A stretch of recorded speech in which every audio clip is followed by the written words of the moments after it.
আজকের খুতবায় মূলত আমি সূরা আল ইনফিতারের ৬ নম্বর আয়াত নিয়ে কথা বলতে চাই।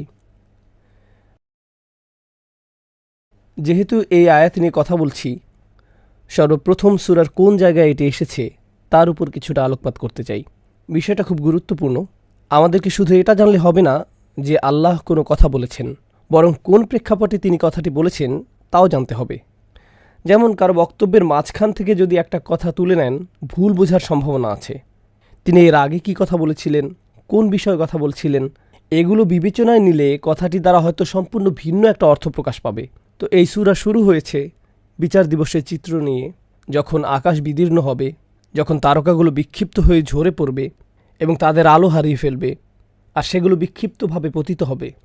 উদাহরণস্বরূপ, কোনো চাদরের উপর যদি মুক্তদানা ছড়িয়ে থাকে আর কেউ চাদরটি ধরে ঝাড়া দেয়, তখন মুক্তগুলো যেমন চারদিকে বিক্ষিপ্তভাবে ছড়িয়ে পড়ে, সেরকম। কারণ যেসব মানুষ রাতের আকাশ দেখেন, আমরা এখন রাতের আকাশে খুব একটা তাকাই না, হয়তো দূষণের কারণে, এবং আমরা শহরে বাস করি।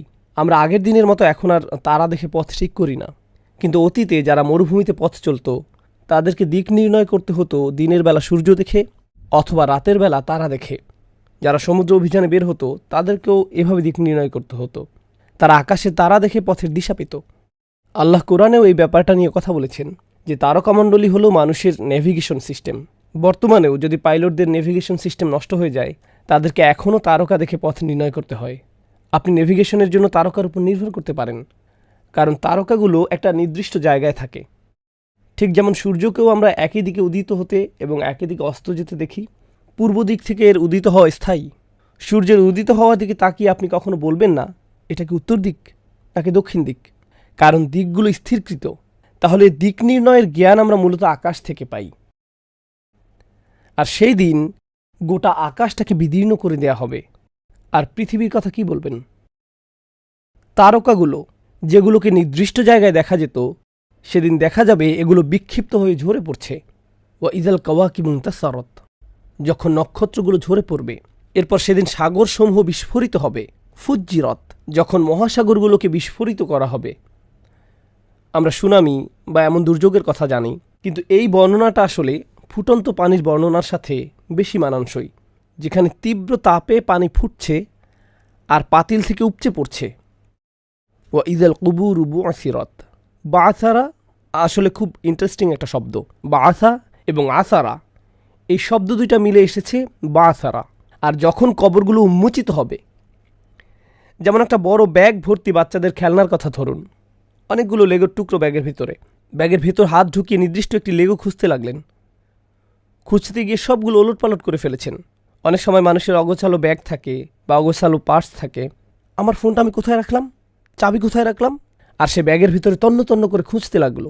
ভেতরটা দেখতে পাচ্ছে না, হাত ঢুকিয়ে সব ওলটপালট করে খুঁজতে লাগলো। এই কাজ করতে গিয়ে ব্যাগের ভিতরে সব কিছু সে ওলটপালট করে ফেলল। এর নাম মুবাআসার। সুতরাং যখন কবরগুলোতে এভাবে তন্ন তন্ন করে খোঁজা হবে, এর ভেতর থেকে মানুষগুলোকে টেনে হিঁচড়ে তুলে আনার জন্য, এটা হলো ওয়া ইযাল কুবুরু বু'সিরাত, যে বিশৃঙ্খল অবস্থা কবরে সংঘটিত হবে। সবচেয়ে শান্ত কোনো জায়গার কথা যদি চিন্তা করেন, যেখানে মানুষটিকে কোনো কিছু দ্বারা আর কোনোভাবেই ডিস্টার্ব করা হচ্ছে না, তা হলো মানুষের কবর। সেই জায়গাটা তো আর নড়াচড়া বা হাঙ্গামার জায়গা নয়। কিন্তু সেই দিন এই শান্ত জায়গাটাই চূড়ান্ত হাঙ্গামার জায়গায় পরিণত হবে। ওয়া ইযাল কুবুরু বু'সিরাত। এমন অবস্থা যখন চলতে থাকবে, কল্পনা করুন একজন মানুষকে মাত্র তার কবর থেকে টেনে হিঁচড়ে তোলা হলো। কেউ যদি আপনাকে হঠাৎ ঘুম থেকে জাগিয়ে তোলে, তাড়াহুড়া করে জাগিয়ে তোলে, সে মুহূর্তে আপনার মাথায় প্রথম যে চিন্তাটি আসে, কিছু ঘটেছে, কেন জাগালে, বা আপনার মাথায় তখন কিছুই কাজ করে না। আপনি সম্পূর্ণ ভ্যাবাচাকা খেয়ে আছেন। কিয়ামতের দিন জেগে ওঠার পর সব কিছুই দুঃস্বপ্ন মনে হবে। আকাশ বিদীর্ণ হয়ে আছে, সমুদ্র বিস্ফোরিত হচ্ছে, আপনি মাত্র জেগে উঠলেন আপনার কবর থেকে হাজার হাজার বছর ঘুমানোর পর। সে সময় আপনি কি চিন্তা করবেন? চারপাশের ঘটে যাওয়া সব কিছু বুঝতে গিয়ে চিন্তার গতি স্তব্ধ হয়ে যাবে। আল্লাহ সেই মুহূর্তের একটি চিন্তার কথা উল্লেখ করেছেন আপনার আমার জন্য, যে চিন্তা আমাদের সম্পূর্ণ অভিভূত করে ফেলবে। আর সেই চিন্তাটি হলো আলিমাত নাফসুম মা কদ্দামাত ওয়া আখারাত।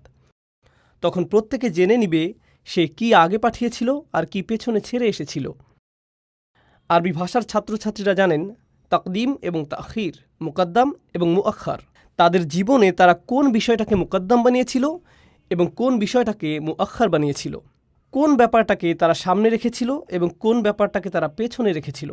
সাধারণ ইংরেজিতে বললে কোন ব্যাপারটাকে তারা প্রায়োরিটি দিয়েছিল এবং কোন ব্যাপারটাকে তারা পিছনে ফেলে রেখেছিল। আমাদের সমগ্র জীবন আসলে এটাই। আমার এবং আপনার জীবনের প্রতিটি দিন কিছু জিনিস প্রায়োরিটি পায় আর কিছু জিনিস পরে করার জন্য ফেলে রাখা হয়। আমি ভাবি আমার হাতে অনেক সময় আছে, একটু বিশ্রাম নেই। আমার বিশ্রাম তখন প্রায়োরিটি পায়। যে কাজ বাকি আছে তা পরে করা যাবে। যদি বলি আগে কাজ শেষ করি, খাওয়া দাওয়া পরে করা যাবে, তখন আমার কাজ প্রায়োরিটি পায় আর খাওয়ার কাজটা অপেক্ষমান থাকে। সারাক্ষণ আমি কিছু বিষয় মুকদ্দম বানাচ্ছি আর কিছু বিষয় মুআখার বানাচ্ছি, রাইট? এটা হলো সময়ের বিবেচনা। সময়ের বিবেচনায় বলি, আচ্ছা সাপ্তাহিক ছুটিতে এটা করব, সপ্তাহের অন্য দিনগুলোতে ব্যস্ত থাকি, ছুটির দিনে এটা করব।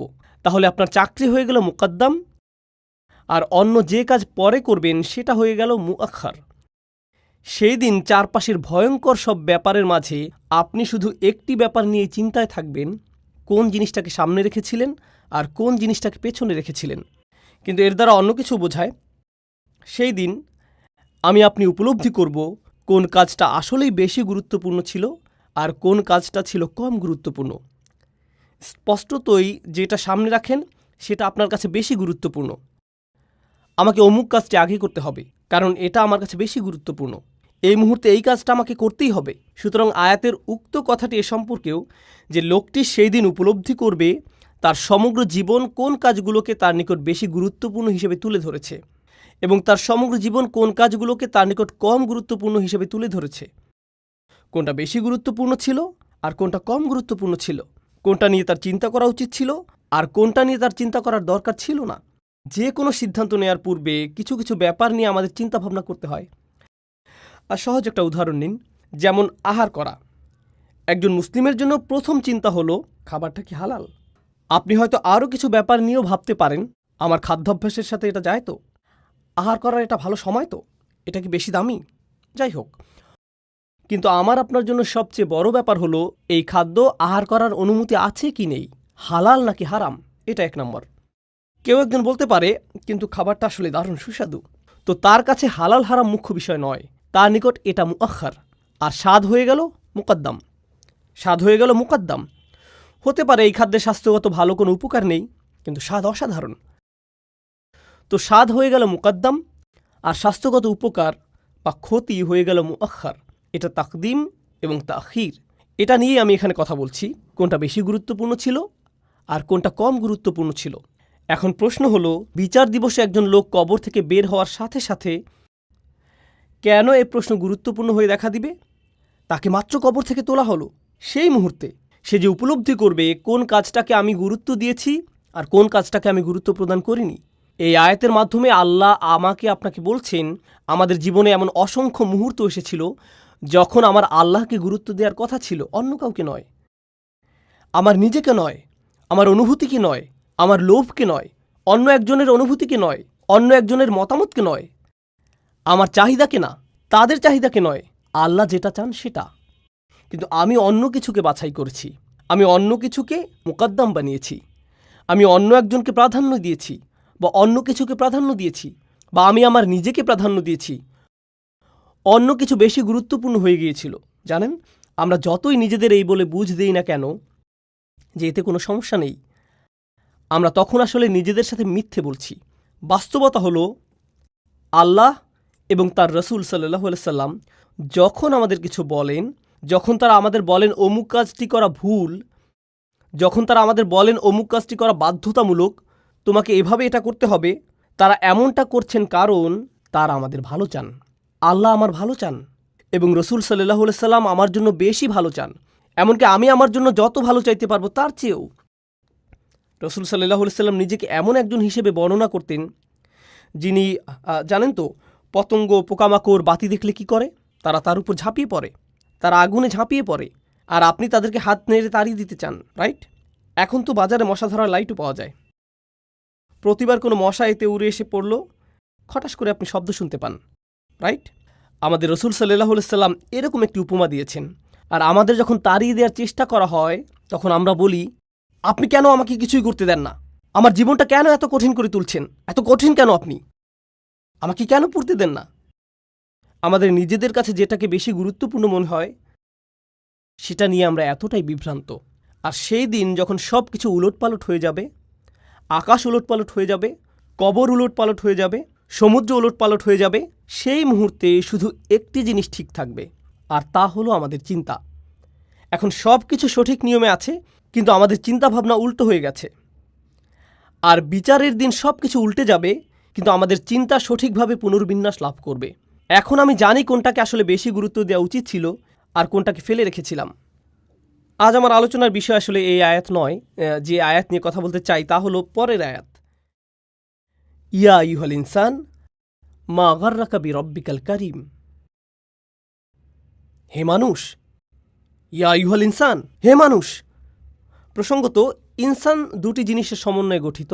আল্লাহ যখন আমাদের মানুষ বলে সম্বোধন করেন, হে মানুষ, এর দ্বারা বোঝায় যে প্রচুর পরিমাণে ভুলে যায়, নিসিয়ান থেকে আগত।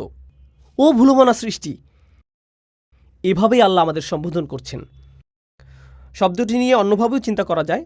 উনস থেকে এটি আগত, যার মানে ভালোবাসা এবং দরদ। তোমরা ভালোবাসায় পূর্ণ এক সৃষ্টি, তোমরা ভালোবাসা পেতে চাও। বিড়াল আলিঙ্গনের প্রয়োজনীয়তা অনুভব করে না, কিন্তু শিশুরা চায় তাদেরকে কেউ ভালোবাসায় জড়িয়ে ধরুক। এমনকি বড়রাও চায়। তারা চায় সবার কাছে গ্রহণযোগ্য হতে। তারা চায় মানুষ তাদেরকে ভালোবাসুক, গ্রহণ করে নিক। আবার তারা ভালোবাসা দিতেও চায়। অন্য সৃষ্টির মাঝে সাধারণত এগুলো দেখা যায় না। ঠিক এই কারণেও আমরা ইনসান। আল্লাহ এই উভয় বৈশিষ্ট্য সহ আমাদেরকে ডাক দিচ্ছেন যখন তিনি আমাদের প্রতিটি মানুষকে লক্ষ্য করে কথা বলছেন। ইয়া আইয়ুহাল ইনসান, মানুষ। যখন আমরা এই আহ্বান শুনি, আমি তখন অন্য কারো কথা ভাবি না। আমি আগের দিনের কোনো জাতি নিয়ে ভাবছি না, বা অবিশ্বাসীদের নিয়েও ভাবছি না। আল্লাহ বলেননি ইয়া আইয়ুহাল কাফির, তিনি বলছেন ইয়া আইয়ুহাল ইনসান। তিনি আপনাকে আমাকে উদ্দেশ্য করে বলছেন। তিনি এমনকি বলেননি সেই দিন আল্লাহ বলবেন। শুধু এই শব্দগুলো সেদিন বলা হবে। তাই আমরা জানি না কে এখানে কথা বলছেন, এখানে এল কে। এ সম্পর্কে একভাবে চিন্তা করা যায়, আল্লাহ নিজে এই কথাগুলো আমাদের বলছেন। এ নিয়ে অন্যভাবেও চিন্তা করা যায়। ব্যাপারটা এরকম, যখন বিচার দিবস আসবে তখন উপলব্ধি করবেন কোন কোন ব্যাপারগুলোকে আপনি বেশি গুরুত্ব দিয়েছিলেন, অথচ কোন কোন ব্যাপারগুলোকে বেশি গুরুত্ব দেওয়া উচিত ছিল। কেমন করে যেন খুব সহজেই আপনার রবের কথা ভুলে যেতেন, খুব সহজেই আপনার প্রভুকে পরিত্যাগ করতেন। মা গাররাকা বিরব্বিকাল কারীম। মা এখানে প্রশ্নবোধক শব্দ। কোন জিনিসটা তোমাকে প্রতারিত করল? কোন ব্যাপারটা তোমাকে মিথ্যা আশা দিয়েছিল? যখন তোমার সুমহান দাতা রবের কথা আসতো, বিরব্বিকাল কারীম। এই প্রশ্নটি কোরআনের অন্যতম অন্তর্বিদ্ধকারী প্রশ্ন, হৃদয় ছিদ্র করা প্রশ্ন। ইয়া আইয়ুহাল ইনসান মা গাররাকা বিরব্বিকাল কারীম। যদি কোরআনের বেশি কিছু আপনার মুখস্থ না থাকে বা না জেনে থাকেন, কিন্তু বাসায় ফ্রিজের গায়ে কোরআন থেকে কিছু একটা লিখে রাখতে চান, ইয়া আইয়ুহাল ইনসান মা গাররাকা বিরব্বিকাল কারীম। চলুন এই শব্দগুলো দ্বারা কি বোঝানো হচ্ছে তা আরও ভালোভাবে জানার চেষ্টা করি। আরবি গর্রা শব্দের আমি অনুবাদ করেছি প্রতারিত। ইবনে আসুর রহমাহুল্লাহ তার তাফসিরে উল্লেখ করেছেন, তিনি বলেন, কোনো ব্যক্তি যখন তার চিন্তা এবং আশা এমন কিছুর উপর অর্পণ করে যার দ্বারা সে প্রতারিত হয়, সে মনে করেছিল এটা তার উপকারে আসবে, এর কারণে তার ভালো লাগবে, এর কারণে ভবিষ্যতে সে ভালো থাকবে, এর কারণে সে আরও বেশি নিরাপত্তা লাভ করবে, এর কারণে সে আরও সুখী হবে, এর কারণে সে শান্তি পাবে। বস্তুত এগুলো সবই ছিল ভুল ধারণা। এটা মূলত তার ক্ষতি করবে। সে মনে মনে একেবারে নিশ্চিত হয়ে গিয়েছিল যে এটা সব ধরনের উপকার নিয়ে আসবে, কিন্তু এটা আসলে ক্ষতিকর। এর নাম হলো গুরুর। এই শব্দ আমাদের কি শেখাচ্ছে? জীবনে এমন অনেক কিছু সামনে এসে পড়বে যা খুবই আকর্ষণীয় মনে হবে, যা আমরা চাই। আমাদের অন্তর যার দিকে ঝুঁকে পড়ে, কিন্তু আমাদের অন্তর আমাদের মিথ্যা বলছে। অন্তরে তথ্য থাকে না, অন্তরে থাকে অনুভূতি। কারণ আমাদের অন্তর অন্ধ। এটা কিছু দেখলেই তার দিকে আকৃষ্ট হয়ে পড়ে, অন্য আরও কিছু দেখলে তার দিকেও আকৃষ্ট হয়ে পড়ে। এর মাঝে চাহিদা আছে আর সে তা পূরণ করতে চায়। কিন্তু আল্লাহ তার বাণীর মাধ্যমে অন্তরকে পথ দেখানোর উপায় বলে দিয়েছেন।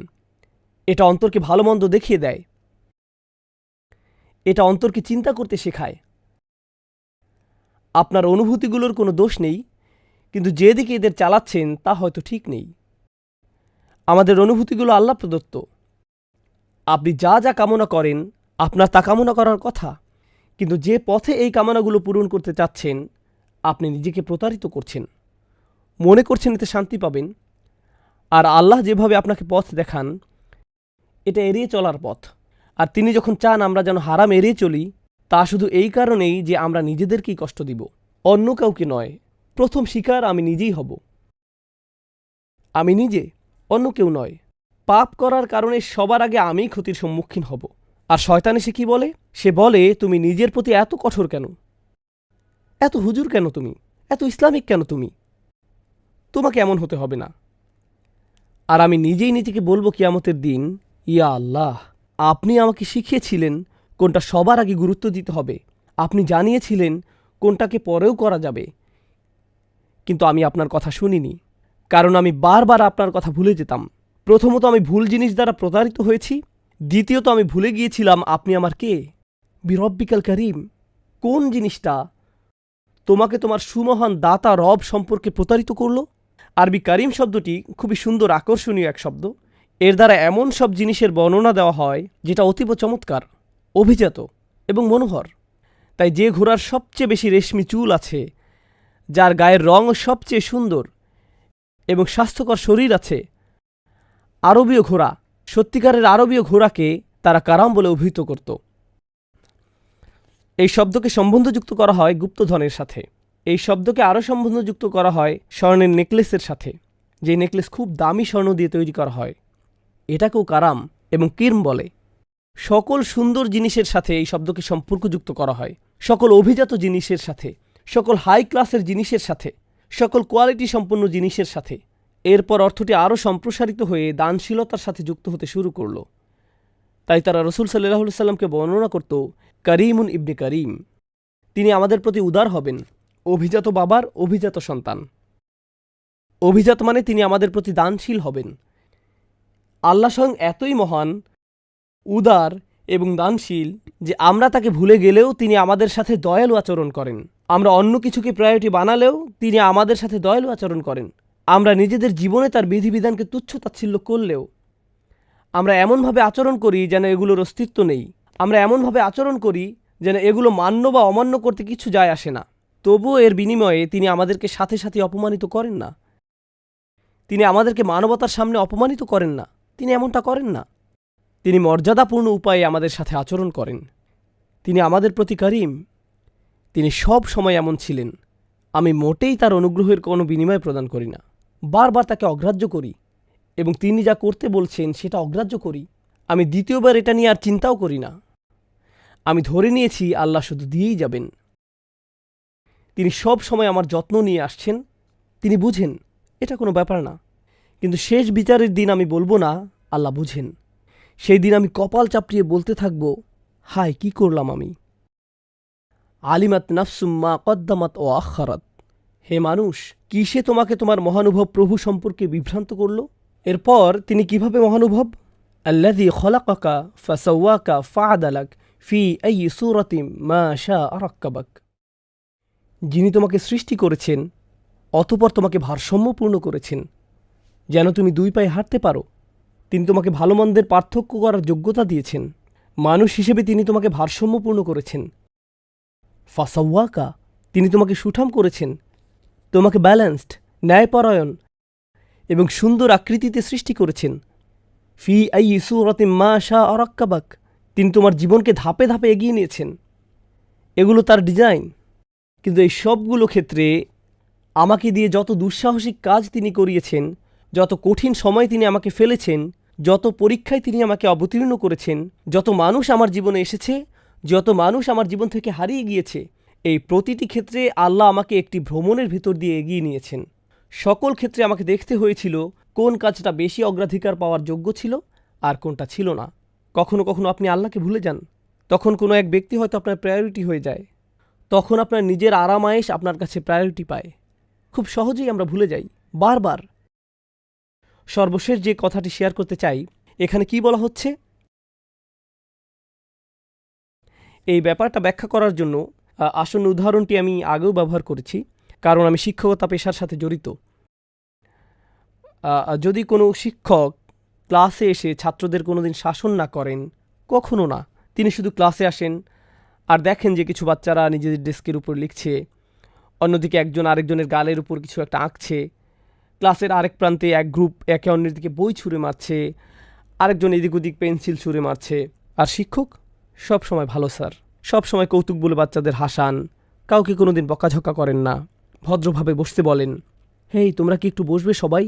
বাচ্চাদের কয়েকজন চেয়ারের উপর দাঁড়িয়ে ডান্স দিচ্ছে, অন্যরা অন্য কোনো দুষ্টামিতে ব্যস্ত, কিন্তু তিনি কাউকে কখনো শাস্তি দেন না, ধমক দেন না। সেই শিক্ষককে সবাই ভদ্র শিক্ষক হিসেবে জানে। এমন ছাত্র যে তাকে সম্পূর্ণ উপেক্ষা করছে। হেই আহমদ, তুমি কি একটু এদিকে আসতে পারো? কিন্তু আহমেদ এখন অন্য ছাত্রদের সাথে কথা বলছে। আহমেদ বলল, একটু একটু থামেন, আমি আমার বন্ধুদের সাথে কথা বলছি। শিক্ষকের দিকে ফিরে বলছে, একটু থামুন টিচার, আমি আমার ভিডিও গেম কতটুকু এগিয়েছি তা আমার বন্ধুদেরকে বলছি এখন। এতক্ষণে অন্য সাধারণ একজন শিক্ষক হলে কি করতেন? ওই ছাত্র এতক্ষণে পরবর্তী ঈদের জন্য কোরবানি হয়ে যেত। কিন্তু এই শিক্ষক, তিনি নরম স্বরে বললেন, ঠিক আছে, তোমার কথা শেষ করো। তুমি যদি একটু এদিকে মনোযোগ দিতে আমি খুব খুশি হতাম। এটা তো অঙ্কের ক্লাস, প্লিজ একটু মনোযোগ দাও। না না, আমি জানি এটা অঙ্কের ক্লাস, আমি বুঝছি। আপনি কি আমাকে বিরক্ত করা বন্ধ করবেন? একজন ছাত্র এভাবে আচরণ করছে, কিন্তু শিক্ষক এর বিপরীতে শুধু ভদ্র আচরণ করে যাচ্ছেন, উদার আচরণ করে যাচ্ছেন, মহৎ আচরণ করে যাচ্ছেন। যদি শিক্ষক হিসেবে এমন আচরণ করতে থাকেন, তখন কি হয় জানেন? মানুষ একেবারে আপনার গায়ের উপর এসে পড়বে। এই শিক্ষকের ভদ্রতার সুযোগে সবাই একেবারে তার গায়ের উপর এসে পড়ছে, এমনকি বাচ্চারাও। যদি এমন আচরণ অব্যাহত রাখেন, তখন ছাত্ররা মনে করতে শুরু করে তাদের কিছুই হবে না, তারা মন্দ ব্যবহার করলেও, কারণ তিনি খুবই দয়ালু। অন্যদিকে আরেকজন শিক্ষক আছেন যিনি কড়া মেজাজের মানুষ। দূর থেকে ওনাকে ক্লাসের দিকে আসতে দেখলেই আপনি শটান হয়ে বেঞ্চে বসে পড়েন, মনে হয় যেন নামাজের জামাতে দাঁড়িয়েছেন। এমনকি এদিক ওদিকেও তাকান না। কেউ যদি কর্তৃত্ববাদী হয়, তাকে দেখলেই শিরদাঁড়ায় কাঁপন শুরু হয়ে যায়। এখন এই শিক্ষক ক্লাস থেকে চলে যাওয়ার পর যদি ভদ্র শিক্ষক আসেন, সবাই তখন যাক, এখন একটু রিল্যাক্স করতে পারবো, কারণ তিনি করিম। জানেন আল্লাহ এই আয়াতে কি বলছেন? আল্লাহ তোমার প্রতি সবসময় কারিম ছিলেন, তার মানে তুমি কি এরকম অবজ্ঞামূলক আচরণ করতেই থাকবে? আমি তোমার সমগ্র জীবন ধরে তোমার প্রতি কারিম ছিলাম, তুমি আমাকে মান্য করলেও বা অমান্য করলেও। তুমি কি মনে করতে শুরু করেছ যে যেহেতু আমি তোমার প্রতি এতই কারিম, তোমার কাজের কোনো ফলাফল ভোগ করতে হবে না? আমি কি তোমাকে ভদ্রভাবে ভালোবাসা সহকারে বলিনি তোমার কাজের কর্মফল আছে? তিনি কি আমাদের জানান নাই যে বিচার দিবস কাকে বলে? তিনি কি বলেননি যে সমুদ্র ফুটতে থাকবে এবং তারকাসমূহ খসে পড়বে, আকাশ বিদীর্ণ হয়ে যাবে, কবরসমূহ খুলে যাবে? তিনি কি এ সমস্ত কিছু আমাকে জানাননি? তিনি কি তার অসংখ্য অনুগ্রহের কথা বলেননি? তিনি কি আমাকে একেবারে ঝাঁকি দিয়ে বলেননি যখন তীব্র কম্পনের সাথে জিজ্ঞেস করা হবে, ইয়া ইউহাল ইনসান, হে মানুষ, কিসে তোমাকে বিভ্রান্ত করলো, কিসে তোমাকে প্রতারিত করলো? গাররাকা অতীতকাল, গাররা নাসারার মতো অতীতকাল। এরকম অতীতকালীন ক্রিয়া দ্বারা বোঝানো হচ্ছে অনেক দেরি হয়ে গেছে। কিন্তু এই মুহূর্তে আমরা তো বিচার দিবসে দাঁড়িয়ে এটি পড়ছি না, আমরা তো এটা এখন দুনিয়াতে থেকেই পড়ছি। সুতরাং আল্লাহ আমাদেরকে ভবিষ্যতের একটি চিত্র দেখাচ্ছেন, যেটা কিয়ামতের দিন ঘটবে। কিন্তু এখনই এই মুহূর্তে তিনি আমাদের এটা জানার সুযোগ করে দিয়েছেন। সুতরাং বর্তমানে যদি ভবিষ্যতের কোনো চিত্র দেখতে পান যে এমন একটি দিন আসবে যেদিন আমি উপলব্ধি করব কোনটাকে আমার বেশি গুরুত্ব দেওয়ার দরকার ছিল কিন্তু আমি সঠিক সিদ্ধান্ত গ্রহণ করিনি, এরপর আমাকে বলা হবে কোন জিনিস তোমাকে প্রতারিত করলো তোমার মহামহিম পালনকর্তা সম্পর্কে, সাথে সাথে আমার হুঁশ হবে এবং উপলব্ধি করব যে কিয়ামত এখনও সংঘটিত হয়নি, আমি এখনও এই দুনিয়াতে আছি, এই মুহূর্তে আমার অবস্থান এখানে, শেষ বিচারের ময়দানে নয়। জানেন তাহলে এখন প্রশ্নটির অর্থ কি? নিজেকে প্রতারিত করার জন্য কোন কোন জিনিসগুলোকে আমি বারবার সুযোগ দিয়েছি সুদূর অতীত থেকে আজ পর্যন্ত? তা কি ছিল নিজের জীবনের সাথে সংশ্লিষ্ট কিছু মানুষ, নিজের কামনা বাসনা, নিজের লোভ লালসা, নিজের স্বার্থপরতা, নিজেকে প্রবোধ দেয়া মিথ্যাগুলো? কি ছিল সেটা নিজের ভিতরে? সেটা কি ছিল নিজের ভেতরের কোনো ঘোর তমাশা? কি ছিল সেটা যেটা আমাকে বহু দূরে প্রতারিত করে নিয়ে গেল? নিজেকে পরিবর্তন করার সময় এসে গেছে। এই ধরনের আয়াতগুলো আমার আপনার জন্য জীবন পরিবর্তনকারী আয়াত। যাই ঘটুক কোনো ব্যাপার না, নিজেকে পরিবর্তন করার এই ভ্রমণটা যত কষ্টকরই হোক না কেন, আমি প্রস্তুত ইয়া রব। কারণ আমার সমগ্র জীবন ধরে আপনি আমার প্রতি যথেষ্ট কারিম। আমি এর জন্য প্রস্তুত, কারণ আমি চাই এই উপলব্ধিটা আমার এখানে হোক, শেষ বিচারের দিনে হওয়ার পরিবর্তে। আমি বরং এই উপলব্ধিটা এখন চাই। আমি পরোয়া করি না এতে যদি আমাকে কাঁদতে হয়, বা অন্য কাউকে কাঁদতে হয়। আমি পরোয়া করি না এটা যদি আমাকে অসন্তুষ্ট করে বা অন্য কাউকে করে। যদি এটা মদ পানের আসক্তি হয়, আমি আজকেই ছেড়ে দেব। আমি পরোয়া করি না এতে যত কষ্টই হোক। এটা যদি নামাজ মিস হয়, আমি এখন থেকে নিয়মিত নামাজ পড়ব। আমি পরোয়া করি না এর জন্য যদি আমাকে তাড়াতাড়ি ঘুমাতে যেতে হয়। যদি হারাম কিছু আমি অনেক দিন যাবৎ করে আসছি, আমি এই হারাম ছেড়ে দিব। আমি পরোয়া করি না এতে কে ক্রুদ্ধ হলো আর কে অসন্তুষ্ট হলো। এটা যদি হারাম ব্যবসা হয়ে থাকে, আমি ওই ব্যবসা ছেড়ে দিচ্ছি। এর নাম অগ্রাধিকার প্রদান। আর যখন এভাবে প্রায়োরিটিতে পরিবর্তন নিয়ে আসবেন, আল্লাহর ব্যাপারগুলোকে অগ্রাধিকার দিবেন, তখন দেখবেন আপনার নিজস্ব সত্তা এবং আশেপাশের মানুষেরা এই পরিবর্তনের তীব্র বিরোধিতা করছে। আমি ওইটাকে মুকাদ্দাম বানিয়েছি আর অন্য সব কিছুকে মুআখার। ওইটাকে আমি সবার আগে রাখব আর অন্য সব কিছুকে পরে। আলিমাত নাফসুম্মা কদ্দামাত ও আখারাত। আমার এবং আপনার বরং এমন মানুষদের অন্তর্ভুক্ত হওয়া উচিত যারা এখনই নিজেদের প্রায়োরিটি ঠিক করে নেয়। নিজের মাঝে সেই মনোবল তৈরি করুন। আল্লাহর বাণীতে সেই শক্তি খুঁজুন। এজন্যই তো আল্লাহর বাণী আমাদের সামনে আছে। আমি আমার নিজেকে এবং আপনাদের সবাইকে স্মরণ করিয়ে দিচ্ছি যে আমাদের আমলের দরজা এখনো বন্ধ হয়ে যায়নি। অতীতে যে ভুলই করে থাকেন না কেন, যে পাপই করে থাকেন না কেন, তওবার দরজা এখনো খোলা আছে। আল্লাহর কাছে ক্ষমা চান। শুধু আল্লাহর কাছে ক্ষমার দোয়া করেই থেমে যাবেন না, বরং নিজের মাঝে সত্যিকারের পরিবর্তন নিয়ে আসুন, একটি বাস্তব পরিবর্তন। আল্লাহকে দেখান, নিজেকে দেখান যে কোন কোন ব্যাপারগুলোকে আপনি সবার আগে গুরুত্ব প্রদান করেন। অন্য কারো নিকট আপনাকে কিছু প্রমাণ করতে হবে না। যে কেউ আপনাকে যাই বলুক না কেন, আশেপাশের লোকজন আপনাকে যেভাবেই দেখুক না কেন, এতে কিছু যায় আসে না। সময় আসলে তারা আপনার ব্যাপারে কোনো পরোয়া করবে না। এতে কিছু যায় আসে না কে অসন্তুষ্ট হলো আর কে বাঁকা চোখে তাকালো বা কে কি মনে করলো। এই পৃথিবীর সব কিছুই উপলব্ধির ব্যাপার। একমাত্র যে উপলব্ধিটি এখানে গুরুত্ব পাওয়ার যোগ্য তা হলো নিজেকে আপনি কিভাবে দেখেন, আল্লাহ আপনাকে কিভাবে দেখেন। এই ব্যাপারটা যখন আপনার কাছে পরিষ্কার হয়ে উঠবে, কেবল তখনই আপনি পরিবর্তনের জন্য প্রস্তুত। আর যদি তা না হয়, তবে যে ধ্রুবকগুলোকে আমরা প্রতিনিয়ত দেখছি, যেগুলো জীবনের অংশ, যেগুলো সব সময় বর্তমান থাকে, আল্লাহ বলছেন যদি তারকারাজির যেখানে থাকার কথা সেখানে না থাকে, সমুদ্রগুলোর যেখানে থাকার কথা সেখানে না থাকে, সেগুলো এখন তো আর স্থায়ী কোনো জিনিস নয়, তখন মানুষের অভিমতকে কেন তুমি স্থায়ী কিছু মনে করছো? নিজের প্রায়োরিটি ঠিক করুন। আমাকে আমার অগ্রাধিকারগুলো ঠিক করতে হবে। আল্লাহ আজ্জা ওয়া জাল্লা আমাদেরকে তাদের অন্তর্ভুক্ত না করুন যারা প্রতারিত হয়, যারা তাদের রবের উদারতার এমন সুযোগ গ্রহণ করে যে শেষ বিচারের দিন ক্ষতিগ্রস্ত হয়। আল্লাযী খলাকাকা ফাসাওয়াকা ফাআদালাক ফি আইয়ি সূরাতিন মা শাআ রাক্কাবাক। নিজের ফ্রি সময়, আমি আবার বলছি, এটা সূরাতুল ইনফিতার। আমি চাই আপনারা নিজের ফ্রি সময়ে গোটা সূরাটি একবার পড়ে ফেলুন। যদি শুধু অনুবাদ পড়া সম্ভব হয় তবুও পড়ুন এবং চিন্তা করুন, গভীরভাবে ভাবুন আল্লাহ ছোট্ট এই সূরায় আমাদের কি বলেছেন। এটা এমনকি এক পৃষ্ঠাও না, অতএব এটা বড় কোনো বাড়ির কাজ নয়। এক পৃষ্ঠাও না। পড়ার টেবিলে বসুন নিজের জন্য। এ নিয়ে আপনাকে অন্য কারোর সাথে কথা বলতে হবে না, এবং গভীরভাবে ভেবে দেখুন আল্লাহ এখানে কি বলছেন, আপনাকে উদ্দেশ্য করে তিনি কি বলছেন এই সূরার ভিতরে। বারাকাল্লাহু লি ওয়া লাকুম ফিল কুরআনিল হাকিম ওয়া নাফা'নি ওয়া ইয়্যাকুম বিল আয়াতি ওয়া যিকরিল হাকিম। আশহাদু আল্লা